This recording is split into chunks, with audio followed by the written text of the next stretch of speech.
Do you want to save more money, but you're just not sure where to start? Today, we're going to talk about 10 strategies to help transform your savings habits. Whether you are just getting started or you're looking for more ways to improve, these strategies are for you. Strategy number 1, create a budget. We just talked about this in the last video, and believe it or not, it still applies here.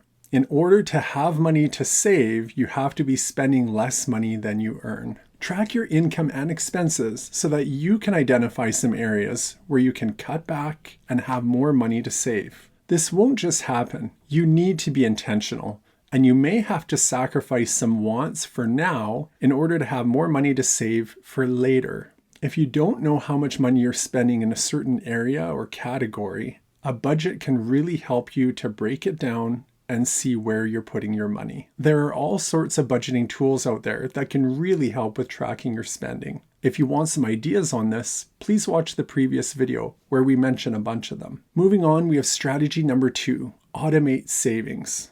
Set up automatic transfers to savings accounts to ensure consistent savings. My wife and I have had some success with this in different areas, but especially when it comes to saving for our girls' education fund. If we didn't have the automatic savings set up, then it's always easy to just have the best of intentions to do it every month, but it's very easy to be inconsistent with it. Now, clearly, that's not the only example for this. There's a variety of ways that it can be done. We also have a Manulife One account that we would really love to talk about in a future video more in depth. But that account has been huge for us in putting more money against our mortgage. And the more we put against our mortgage, the more we save on interest payments, which then allows for more money for our day-to-day expenses or long-term savings. That account really has helped us save a ton of money and made it easy to put more payments against our mortgage. We also have money set aside in different savings accounts, which is also earning interest. But never assume that a savings account is earning the interest that you think it is. Interest rates fluctuate, and not all savings accounts are created equal. Be aware that savings accounts need to be tracked, and you need to keep an eye on them to make sure that they're performing the way you think they are. And you need to be sure that you're getting the performance that you're expecting there. So yes, setting up automatic savings is a great step, but don't just set it and forget it. Make sure to keep an eye on those savings to make sure they're doing what you think they're doing for you. Next up, we have strategy number 3, reduce unnecessary expenses. Now, this is going to look a lot different depending on the household. For us, as we went through our budget and our credit card statements and that sort of thing, we were able to identify and reduce non-essential spending. And the easy ones to pick out were times that we went out to eat and subscription services. Watch out for payments that are being doubled up. Sometimes in your family or household, without you realizing at first, you can both be subscribed to something that can probably just be handled with one subscription. In other words, see if there are things that can be shared amongst you. So maybe that's something like Audible, where multiple people can take advantage of one account. Or maybe that's iCloud. The other thing to watch out for is any free trials that you may have signed up for, and maybe you forgot about the date where the actual paid portion was going to start. Yes, we're talking about extra or unnecessary expenses that we can trim right now, but you can also shop around, do research into alternative products, wait for sales, look to see the pricing in different stores or vendors, and delay impulse purchases.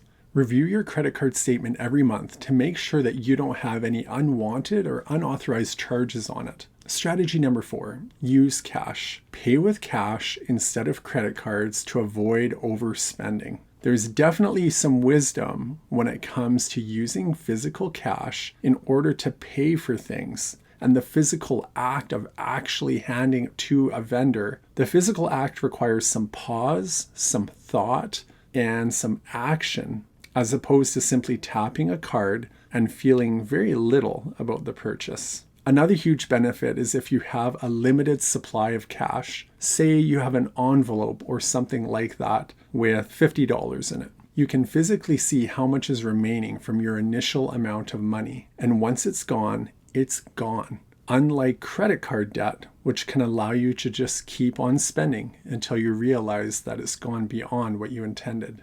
Next up, we have strategy number 5, shop smart. Look for discounts, use coupons, buy in bulk to save on groceries and other essentials, and to make your dollars stretch as far as they can go. Using cash and limiting cash for certain outings or spending categories can help to instill discipline by forcing a person to realize that when it's all spent, they are done. That's it. This necessitates some pre-planning and limits overspending. Seeing as how you have a limited amount of money, the more that you can buy with it, the better off you'll be. If the same amount of groceries costs a different amount at different stores, then clearly we want to buy it at the store where we can get the same groceries for a cheaper price. There are other strategies that can help with grocery shopping as well, and my wife has become pretty passionate about this, and she'll be joining me on another episode to talk about that more in depth.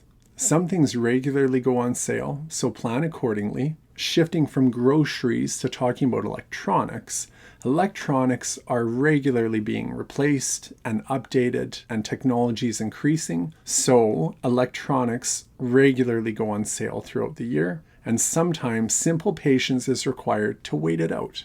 Using cash or limited the amount of your spending, like a budget, can help you to limit your spending and force you to look for the best deal. Strategy number 6, cook at home. Prepare meals at home in order to save on food costs and avoid eating out. Eating out is costing more and more, and yes, it's easier and it's convenient, but if you just can't afford it, then it's time to be honest about it. Eating at home requires more work and planning, but it's typically healthier and cheaper. It also helps us to appreciate the meal all the more if we made it ourselves or had a hand in making it.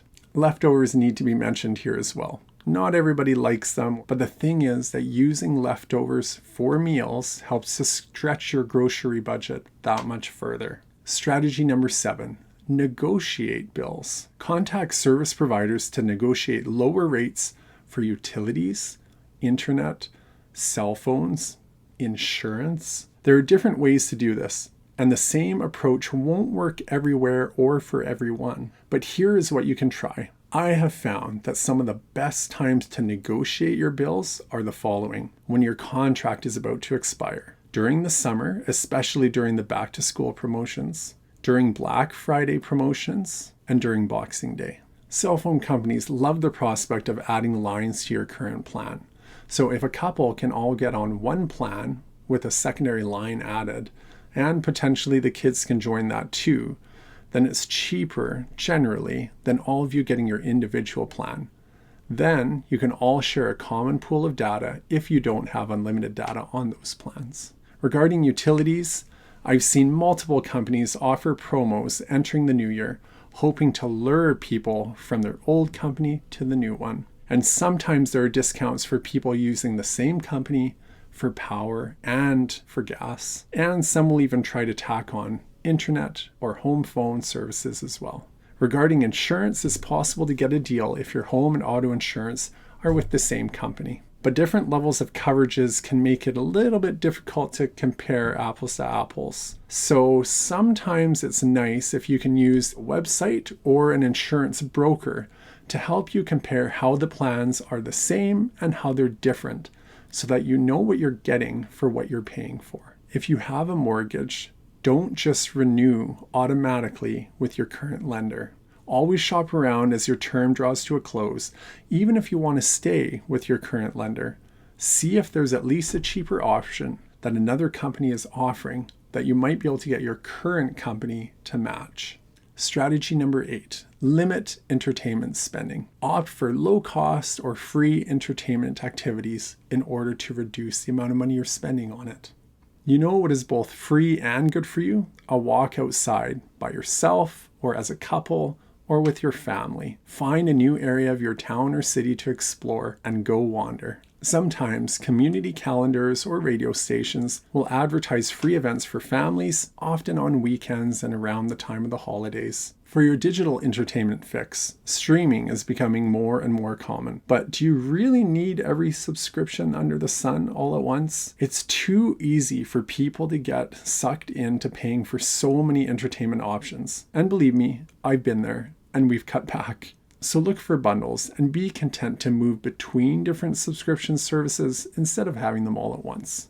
And don't be shy about trying the ad-supported options too. Strategy number 9. Plan for big purchases. Save up for large expenses instead of using a credit card and look for deals when making these big purchases. Now, sometimes these big purchases can be pre-planned and budgeted for, while other ones will no doubt be a surprise. But even the surprises can be somewhat budgeted for, even if it means using a portion of your emergency fund. Whenever possible, plan ahead for these big purchases so that you can see them coming and save for them intentionally every month. Divide the amount that you're going to be needing by the number of weeks or even by the number of paychecks that you have between now and the time of the purchase. That way, you can create a plan and start saving well ahead of time. Even if you're not able to save up the full amount, you're going to take so much of the sting out of that purchase rather than scrambling to try to find the money or go into debt when the time arrives. The benefit of saving for things ahead of time in order to buy them with cash,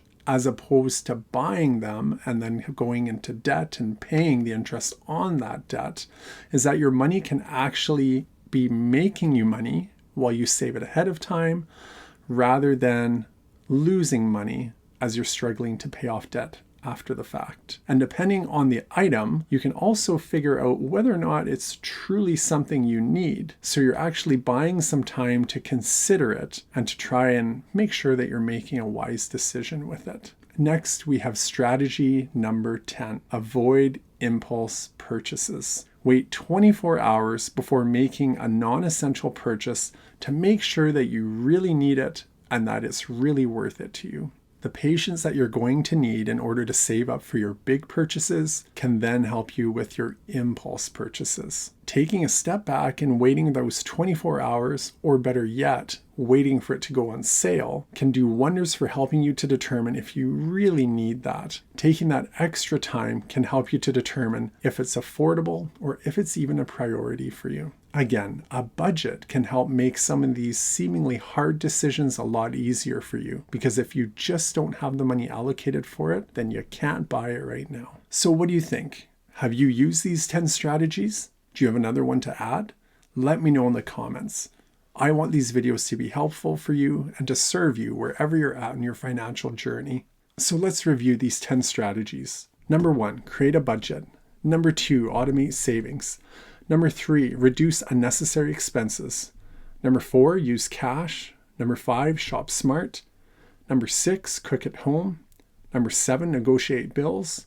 Number 8, limit entertainment spending. Number 9, plan for big purchases. And number 10, avoid impulse purchases. Remember, saving money is a journey. And while these strategies can help you, they're not going to solve all the problems. As always, like and subscribe. I'd love to hear what you think, and we'll see you in the next one.